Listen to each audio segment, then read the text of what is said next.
আসসালামু আলাইকুম। আপনার দর্শক, আপনারা দেখতেছেন যে ধানের এই খড়গুলো, এগুলো ধান কাটার পরে এইভাবে শুকানো হয়।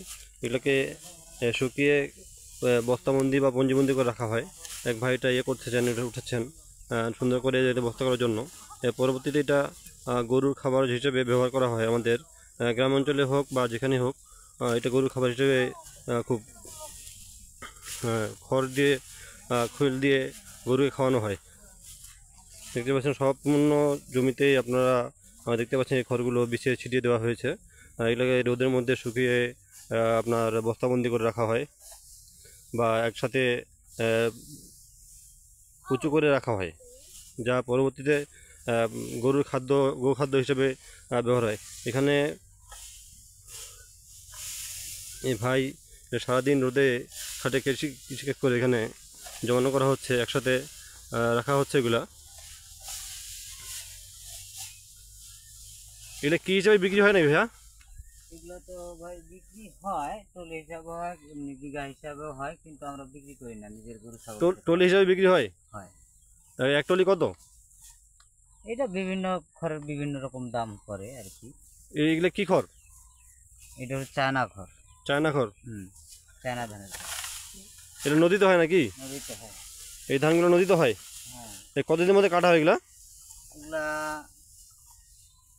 এই আপনার 80-90 দিনের মধ্যে ক্লিয়ার হয়। দর্শক, এই ধানগুলো নদীতে আপনার বালির মধ্যে রোপণ করা হয় এবং 80-90 দিনের মধ্যে ধানগুলো কেটে ঘরে নিয়ে আসা হয়। যার পরে নদী থেকে কেটে নিয়ে আসার পরে ধানগুলো মাড়াই করার পর এরা নদীর ধারে হোক, যেখানে হোক, শুকনো জায়গায় উঁচু স্থানে এগুলা শুকিয়ে দেয়। শুকানোর পরেই এরা নানাভাবে একখানে জড়ো করে রাখে এবং বললো যে উনি যে ভাই বললো যে টলি হিসেবে নাকি এটা বিক্রি করা হয়। এক এক টলির সময় এক এক দামে বিক্রি হয়।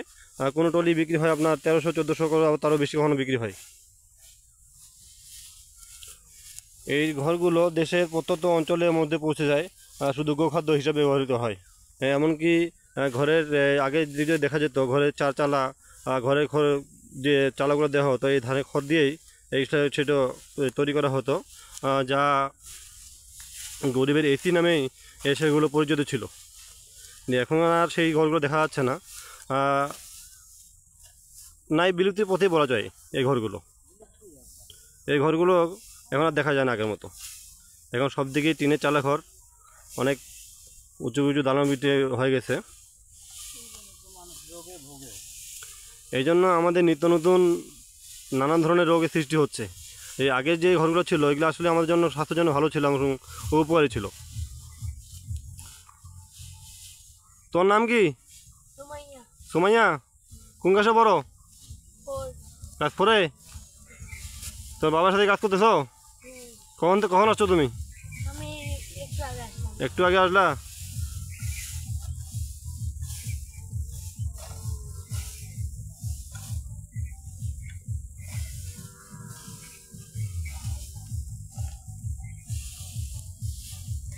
অনেক সুন্দরভাবে ধানগুলোকে খড়গুলোকে এক লাঠি দিয়ে একত্রিত করা হচ্ছে।